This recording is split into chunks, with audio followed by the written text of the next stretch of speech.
When I walked into the courtroom that morning, my daughter, Dawn, rolled her eyes and muttered something dismissive to her husband, Dave. But then something I never expected happened. The judge looked up, went completely still, and whispered in disbelief, "It's her." The whole courtroom fell silent. No one in that room had the faintest idea who I truly was until that moment. That trial changed everything.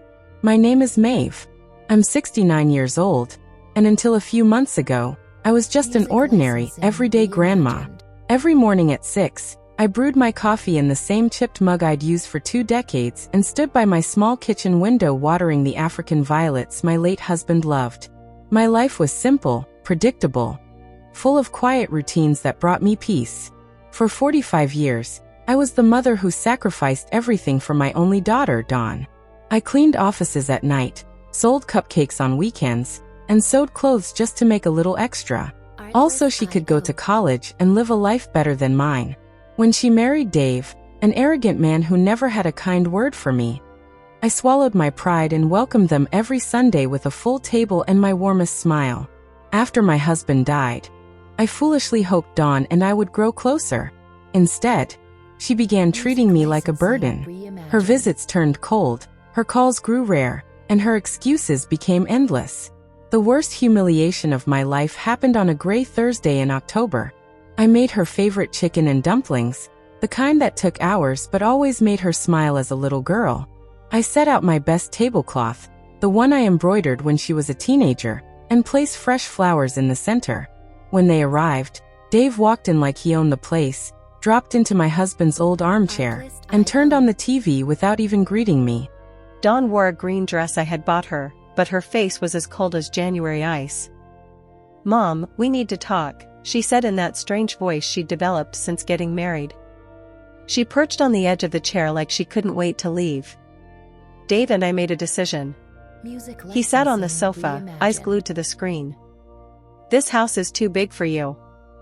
You can't handle it alone. And we need a bigger place for when we have kids. We found a retirement community for someone your age." It felt like the floor dropped out beneath me. This was the house where Dawn took her first steps, where every birthday was celebrated, where her father died holding my hand. Every corner held our memories. Every photo on the wall told our story. "But Dawn, this is our home. Everything we lived is here," I said, my voice trembling. "Memories are in the heart, Mom, not on the walls," she replied, colder than winter. "Besides, you'll be better off there. You'll have people your age." Dave grinned as he measured the rooms with his eyes like he already owned them. "It's for the best, Mrs. Maeve," he said with that fake smile I always hated. "We'll handle all the paperwork." My heart shattered. My own daughter, the child I gave my youth, health, and dreams for, was throwing me out of my own home so that man could move in. Tears stung my eyes, but I swallowed them. I wouldn't let them see me break. "I need time to think," I whispered. "There's nothing to think about, Mom," Dawn said, standing up. "It's already decided. The appraiser is coming next week." And just like that, they left. Left my chicken and dumplings untouched, my flowers fading, and my heart scattered across a table where we once laughed as a family. That night, I couldn't sleep. I sat in the kitchen staring at the photos on the wall.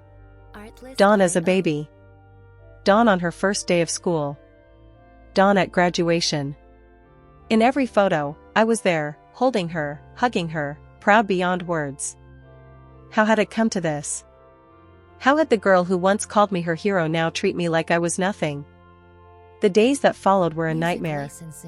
Dave brought an appraiser without warning, a man in a gray suit who walked through my home like it was already on the market. He took notes, measured rooms, and talked about potential and updates as if I were invisible.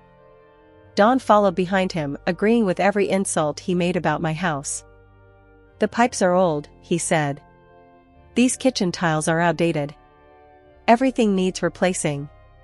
My husband laid those tiles by hand when Dawn was 10. Every piece held hours of his love and hope. But to them, they were just obstacles in the way of their new life. The worst humiliation came when Dawn brought home brochures for a retirement community. "Look, Mom, it is beautiful gardens and bingo on Tuesdays," she said in that fake sweet voice she always used when she wanted something. "Plus, there's a nurse there all day. You'll be safer." Safer? I had lived in this home for 30 years without a single problem. I knew all my neighbors. I had my routines, my plants, my memories. But none of that mattered to Dawn. The only thing she cared about was getting me out of her way. One afternoon, when I least expected it, they arrived with papers. Dave walked in like he owned the place, followed by Dawn and a man who said he was a lawyer. "Mrs. Maeve," the lawyer said, "we have the documents ready for the transfer of the property. We just need your signature." "Transfer?" I asked. "I thought you were going to sell the house." Dawn wouldn't look at me. "Well, Dave and I decided to keep it. It's better if the house stays in the family." And in that moment, everything became clear. They didn't just want me out, they wanted to take my home. The home my husband and I built with sweat, sacrifice, and love. This wasn't concern. This was theft dressed up as care. "I'm not signing anything," I said, trying to keep my voice steady. Dave stood up sharply, his face twisting with the anger he used to hide when my husband was alive. "Ma'am, you're not in a condition to make decisions anymore. Dawn is your only heir. She's acting in your best interest." "This is my house," I shouted, surprising myself. "I'm not leaving." "Mom, please don't make this harder," Dawn whispered, suddenly uneasy. "You know you can't live alone. Last week, you forgot to turn off the gas stove." It was a lie. I never forgot the stove. But Dave smiled like he had found the perfect excuse.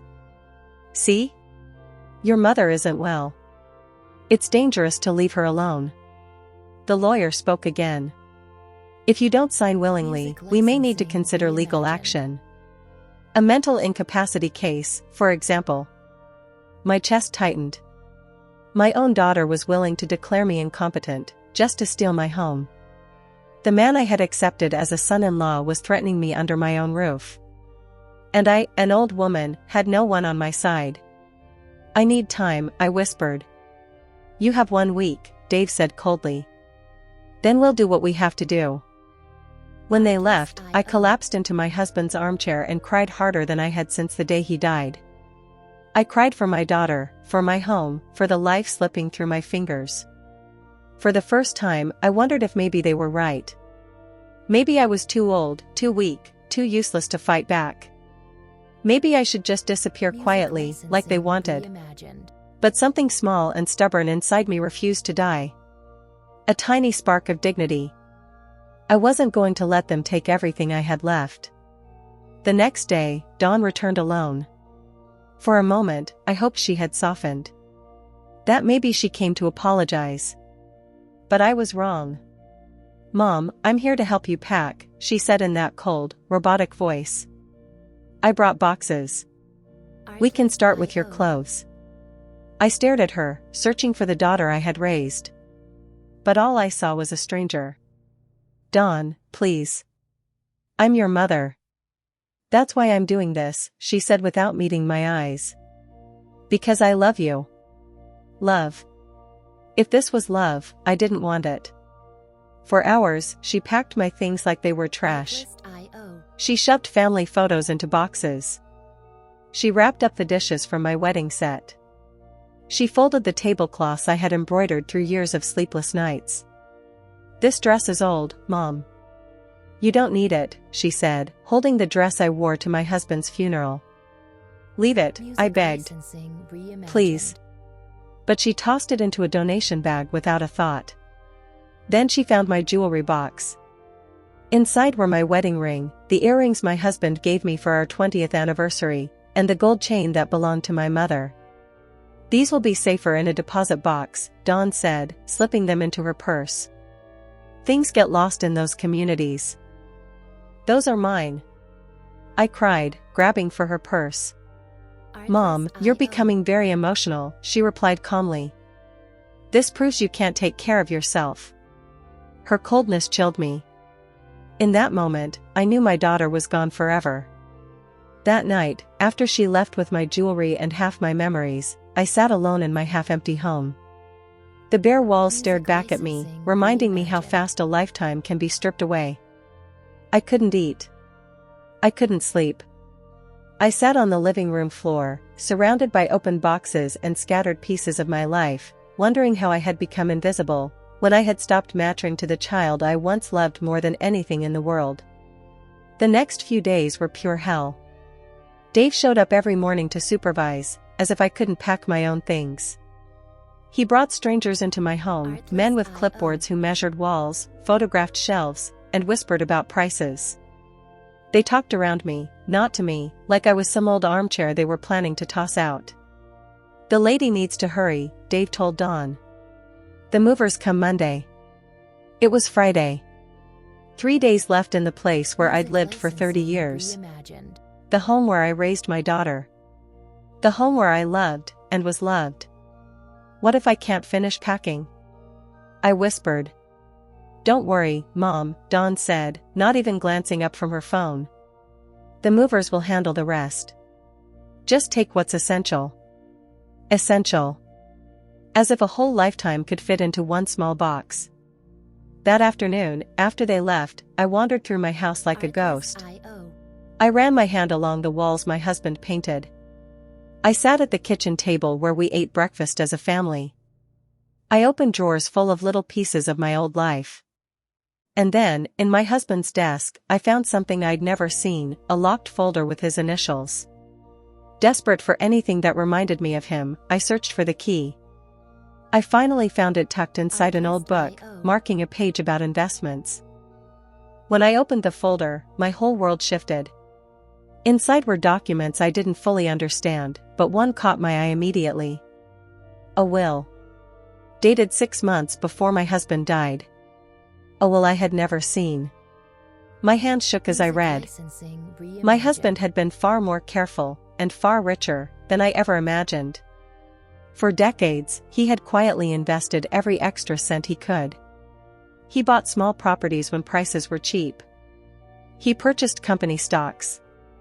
He built a fortune I never dreamed existed. And he left everything to me.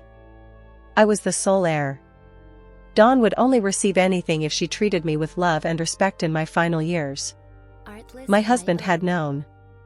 He had seen something in Dave that I refused to see. But the biggest shock was still ahead. I found papers showing that my husband owned the entire building where Dawn and Dave lived. The apartment they thought they were paying rent for? It was ours. Every tenant in that building had been paying rent into a bank account I didn't even know existed. When I checked the statements, I nearly stopped breathing. For 2 years, I had been struggling like a poor widow while a fortune piled up untouched. There was more: shares in Dave's company, investments in restaurants, small businesses, even a huge piece of land now worth millions. My husband had built a quiet empire. And I was its queen without knowing it. Then I found a letter, my husband's handwriting, addressed to me. "My dearest Maeve, if you are reading this, it means I am no longer with you." I could barely see through my tears. He apologized for keeping the secret, wanting to surprise me in my golden years. He said he'd always admired how hard I worked and how much I sacrificed. And then, the part that broke me. I never fully trusted Dave. There is an ambition in him that worries me. That is why I structured everything this way. He had seen right through Dave. He had protected me from beyond the grave. If Dawn treats you with kindness, she will be rewarded.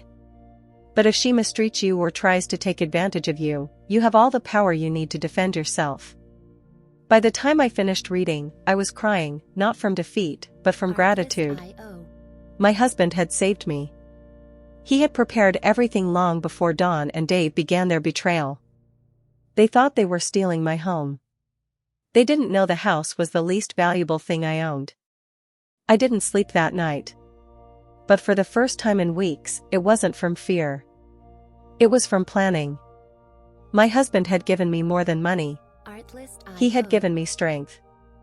On Monday morning, the rain tapped gently at the windows as Dawn and Dave walked in with the movers. They expected to find me packed and defeated. Instead, they found me sitting calmly in my favorite chair, sipping tea. "Mom, what are you doing?" "The movers are here," Dawn snapped. "I'm not leaving," I said, steady and calm, even surprising myself. Dave stepped closer, that threatening smile spreading across his face. "Mrs. Maeve, we've already discussed this. You don't have a choice." I met his eyes for the first time in years. "You're right, Dave," I said quietly. "I don't have a choice." I leaned forward, my voice hardening. "But neither do you." My tone must have scared him, because Dawn stepped closer, suddenly worried. I looked at both of them with a calm I didn't even recognize in myself. "What are you talking about, Mom?" Dawn asked. "I'm talking about the fact that I finally understand my own finances," I said, taking another slow sip of tea. "Don't worry. You'll understand everything soon." They stared at me the same way people look at someone they think is losing their mind. But I wasn't that frightened old woman anymore. I had a plan now, and the strength to carry it out. "Mom, enough," Dawn snapped. "The movers are waiting." "They can leave," I said, steady and sure. "Nothing is being moved." Dave shot up immediately. "Ma'am, you don't understand the situation. You don't have a choice." I stood, walked to the desk, and picked up a few documents. "On the contrary, Dave, you're the one who doesn't understand." I held up a paper. "Did you know the apartment you've lived in for 3 years has never been paid to the real owner?" Dawn frowned. "What are you talking about?" "We pay rent every month." "You do?" "To a management company. And they deposit the money, to me. Because I own the whole building." The room fell into a silence so heavy it almost shook the walls. Dave laughed, but it was thin and nervous. "That's impossible. You live on a tiny pension." "I lived on that pension because I chose to," I said, enjoying their shock. "My husband was far smarter than we knew." I handed Dawn the deed. Her hand shook as she read it once, twice, again. "This can't be real," she whispered. "It's as real as the fact that you were trying to take my house," I said softly. "And this house isn't even the most valuable thing I own." Dave grabbed the paper from her, his face draining of color. "This is fake. It has to be." "You can verify it anytime," I said. "In fact, I insist." Dawn dropped onto the sofa. "Why didn't you ever tell us?" "Because I didn't know," I said. "Your father hid it to protect me." Dave started pacing, sweating. "Dawn, if she owns the building, she can evict us. And every other tenant," I finished. "They've been paying me for 2 years." "You can't do that," Dawn cried. "We're family." "Family?" I whispered. "Like when you planned to declare me incompetent? Like when you packed up my memories? Like when you stole my mother's jewelry?" Dawn burst into real tears this time. "Mom, please. We can fix this. It was Dave's idea." "Dawn." Dave barked. "It's true," she said, shaking. "He said it was best for you. He said you couldn't live alone." "And you believed him over your own mother?" I asked quietly. "After everything?" Just then the mover stepped inside. "Ma'am, are you moving or not?" "No," I said firmly. "You can leave."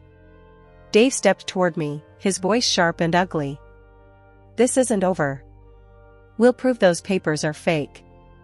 "Do your best," I said. "And while you do, I hope you've saved enough to find a new place. Your eviction notice will arrive on the 1st. You can't throw us out." Dave shouted. "I can. And I will. You'll get your legal 30 days. Dawn stood, shaking. "Mom."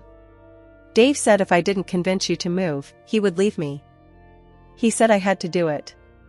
"And that justifies treating me like trash?" I asked. "Stealing my jewelry?" "I'll give it back right now," she cried. "It's too late for that." Dave stepped closer again, this time pleading. "Mrs. Maeve, we can make a deal. Dawn is pregnant. Are you really going to throw your grandchild out? The words hit me like a blow. Pregnant. My daughter was pregnant. And she hadn't told me. They used my grandchild as leverage, like a bargaining chip. Is it true?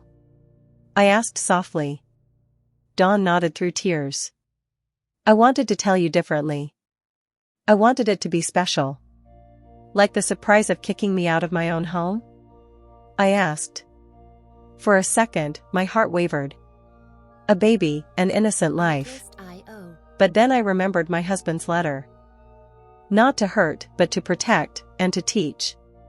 Their behavior couldn't be erased by one piece of news. Congratulations on the baby, I said quietly. But that doesn't erase what you did. Mom, please, Dawn cried. Think about your grandchild. Don't you want them to know their grandma? Their grandma was right here, I said. You were the ones trying to get rid of me. Dave tried one last trick. Mrs. Maeve, if you really have all this money, why not help us instead of punishing us?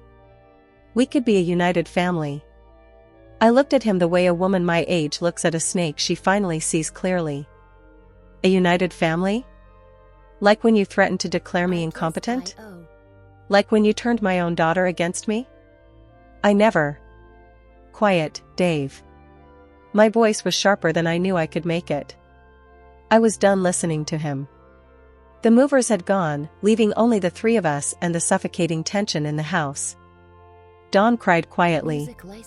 Dave marched back and forth like a trapped animal. And for the first time in months, I felt calm. Here's what's going to happen, I said. You have 30 days to find a new place. Until then, I don't want to see either of you here unless there's a real emergency. And after that? Dawn whispered. After that, I said, we'll see if you've learned anything about respect and family. Dave exploded. This is emotional blackmail. You're using your money to control us. Manipulation? I almost laughed. Like when you used my memory as an excuse to push me out. Like when you used my love to blackmail me? That's different, he muttered, but even he didn't believe it. You're right, I said. It is different. Because this time I have the power. Dawn rose slowly from the sofa. Is there anything we can do to make you change your mind? Yes, I answered. But I doubt Dave will agree. What is it? She asked, clinging to hope. I want a real apology. For every humiliation. For every lie. And I want Dave to admit this whole scheme was his idea. Dave flushed with rage. I am not humiliating myself for you. Then start packing, I said. Dawn looked at him, pleading. Dave, please. She's my mother. And your child's grandmother. No, he shouted. I'm not bowing to that manipulative old woman. The words hit the air like a slap. Dawn's eyes widened. She finally saw the man she'd been defending. Manipulative old woman, I repeated softly. So that's what you think of me? No, Dawn whispered, but he was already unraveling. Yes, that's exactly what I think, Dave said. A bitter old lady jealous of her daughter's happiness. That's why she made up this whole money story. Made up?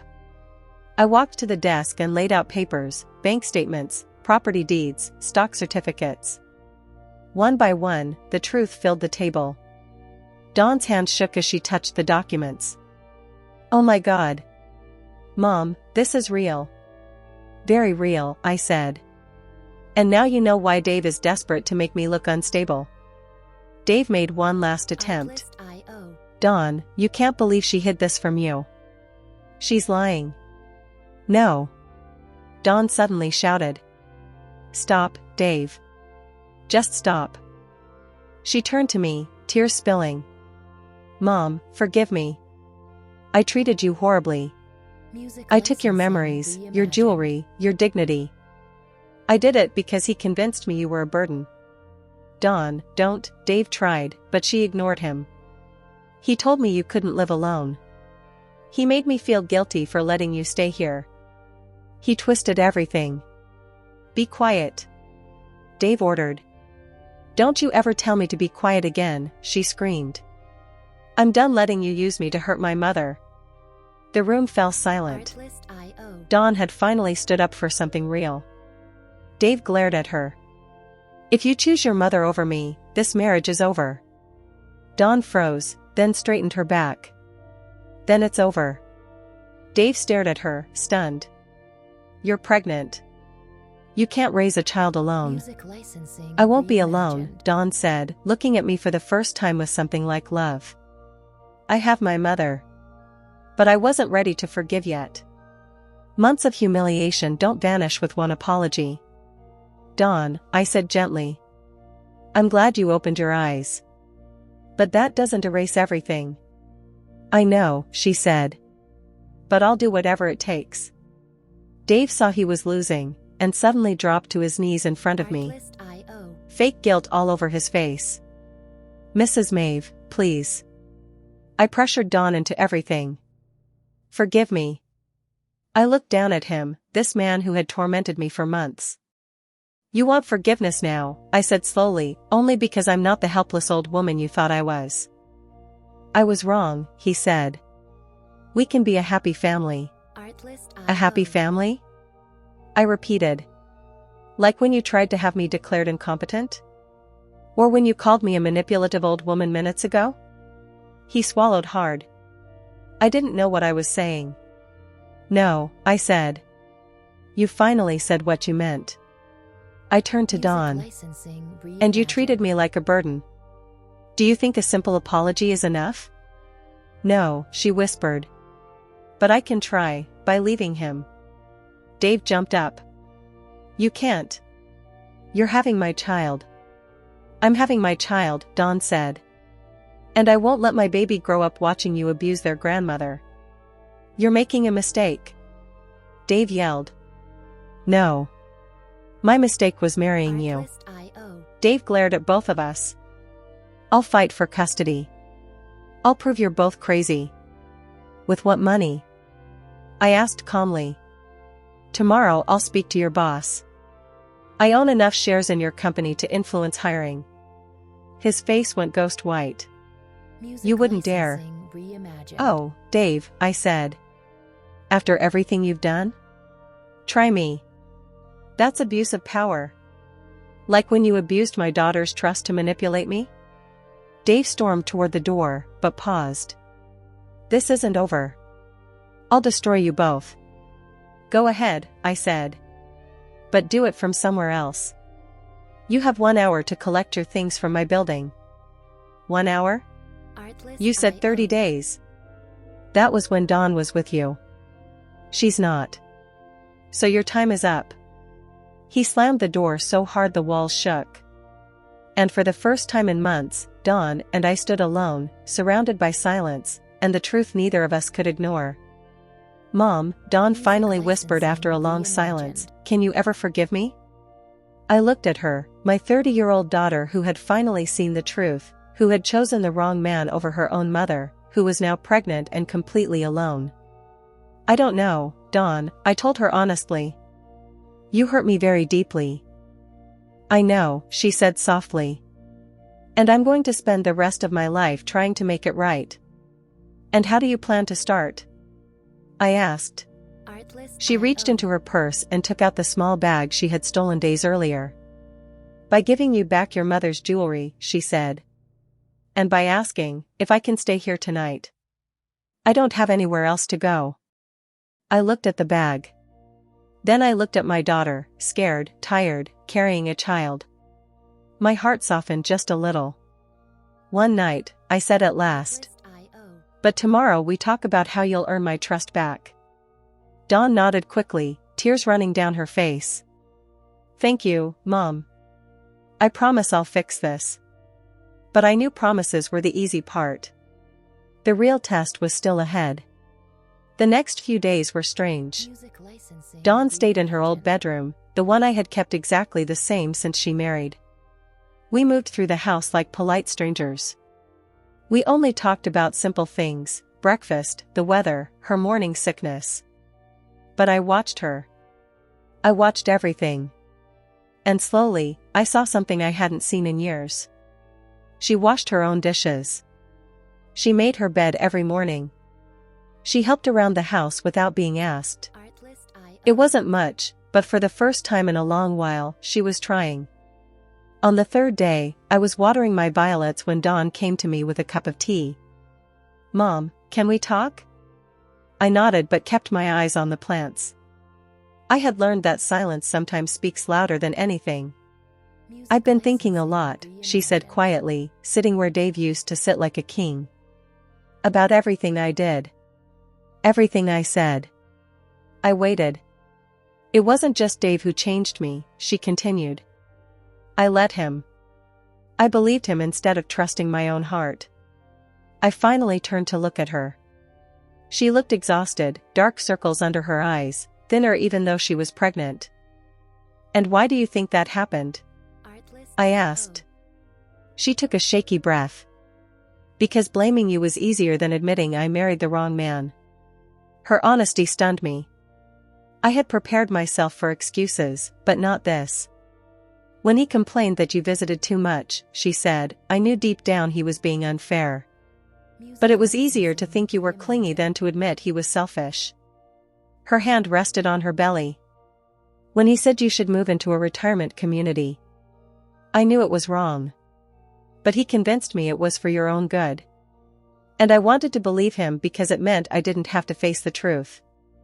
"And what was the truth?" I asked. "That I married a man who didn't respect my family, didn't respect me, and was never going to change." In the days that followed, Dawn told me things that chilled me.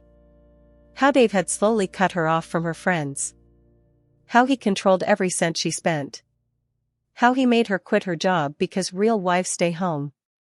How he convinced her I wouldn't understand because I was from another generation. Every word felt like a knife.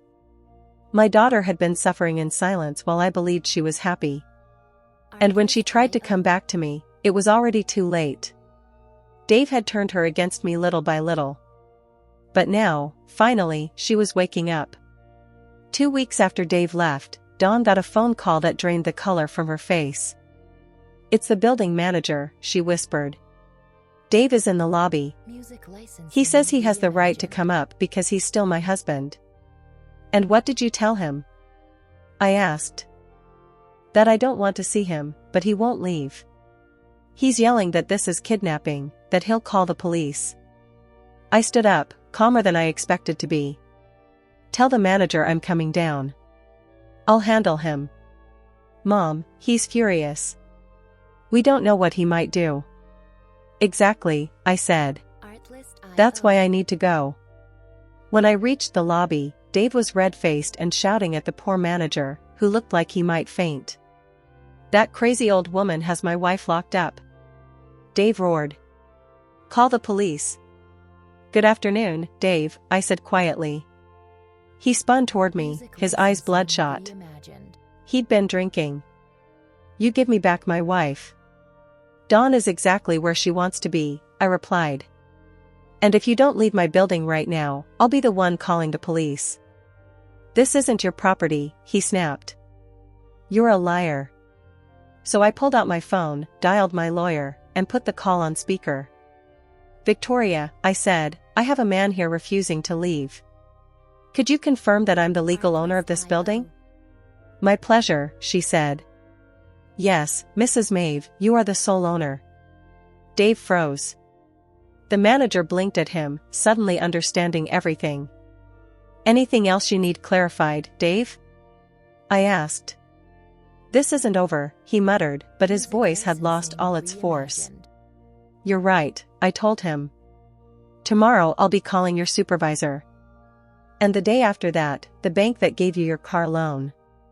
Dave stormed out, but I knew he'd try again. Men like him always do. 2 months later, the trial arrived like the storm we'd been dreading. Dave had sued us for parental alienation and financial manipulation. He even demanded full custody of Dawn's unborn baby. That morning, as I put on my best black suit, Dawn came into my room, crying quietly. Mom, what if the judge believes him? What if he takes my baby? I pulled her close, the first hug we'd shared in months. That won't happen, I told her. We have the truth. At the courthouse, Dave was already there with an expensive lawyer he could barely afford. He glared at me with that familiar hatred, but this time it didn't scare me. I had peace on my side. Dawn and I sat together. She wore a soft purple dress that showed her 5-month bump. I wore the earrings my late husband gave me on our anniversary. We were ready. Dave's lawyer started first, painting me as a vindictive old woman who had destroyed their marriage out of jealousy. He talked about manipulation, emotional blackmail, and a controlling mother-in-law who couldn't let go. Then it was our turn. My lawyer, Victoria, rose gracefully and laid out everything. The insulting messages Dave sent Dawn. The recordings where he threatened her. Neighbors who heard his abuse. Proof of his financial control. But the moment that changed everything came when the judge looked up at me. Mrs. Maeve Williams, he asked, frowning. Yes, Your Honor, I answered, confused. He removed his glasses. Did you work in family court about 30 years ago? My heart stopped. Yes, Your Honor. I was Judge Miller's secretary. He stared at me, and suddenly I saw recognition in his eyes. You helped me when I was an intern, he said quietly. You taught me how to organize files. You brought me coffee when I was drowning in work. You were the only one who ever treated me kindly. The entire courtroom went still. Dawn stared at me. Dave went pale. Your Honor, Dave's lawyer stammered. This is a conflict of interest. There's no conflict, Judge Morales said firmly. There is only justice. And the evidence shows that Mr. Foster is the manipulator here. The verdict was swift. Dave lost all parental rights. He was banned from coming near Dawn or me. He had to pay every legal fee and damages. When we walked out of the courtroom, Dawn wrapped her arms around me like she hadn't since she was a little girl.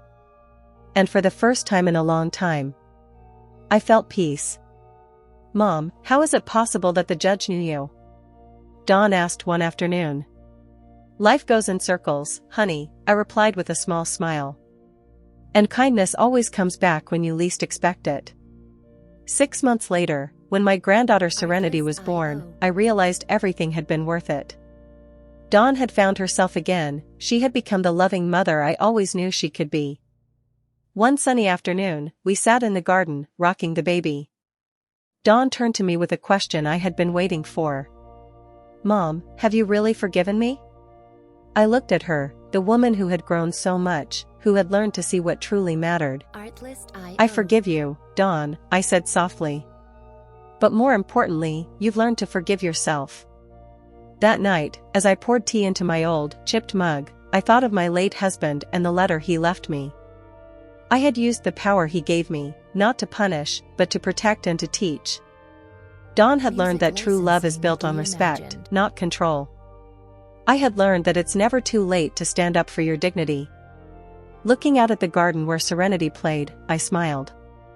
Some battles are worth fighting, and some victories taste sweeter when they come slowly. I hadn't needed to yell to be heard. I had only needed to remember who I was, and defend it with the quiet confidence of someone on the right side of history. 5 years after the trial, life had taken a turn I could never have imagined. Serenity, now 4, with her mother's sparkling eyes and my stubbornness, ran through the garden chasing butterflies while Dawn and I prepared Sunday lunch. Grandma Maeve, look what I found, she yelled, holding up a bright yellow flower. It's beautiful, my love, I said, lifting her to my lap for a kiss. Shall we put it in the vase with the others? Dawn smiled from the kitchen. She had flourished in these years, finished school, became a successful accountant, and regained that joyous, spontaneous laugh from her childhood. Mom, a letter came for you, she said, handing me an elegant envelope. From the foundation I started with part of my inheritance. Home and Dignity has become a refuge for older women who've suffered abuse or abandonment. I felt a deep satisfaction. The work we started had grown, 15 more women would soon have a safe place. Over the years, we had helped over 50 women rebuild their lives. Some arrived stripped of dignity, some alone, all with stories of suffering, but they left stronger, hopeful, restored. The doorbell rang. Dawn opened it and returned with a mysterious smile. "Mom, you have a visitor." Standing there was retired Judge David Morales, accompanied by his elegant wife, Elena. "Mrs. Maeve," he said warmly, "it's an honor to meet you." Elena took my hands. "David has told me so much about you. You were one of the most important people in his training." I laughed softly. "He exaggerates." "Not at all," David insisted. "We wanted to invite you personally.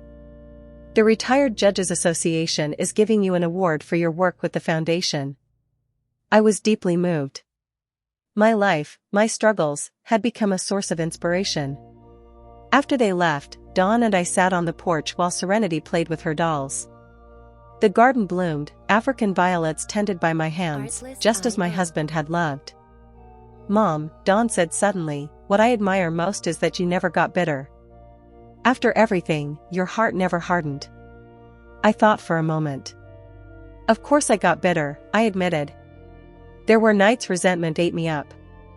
But your father taught me something important. True power isn't revenge. It's transforming your pain into something useful for others." Dawn nodded, understanding.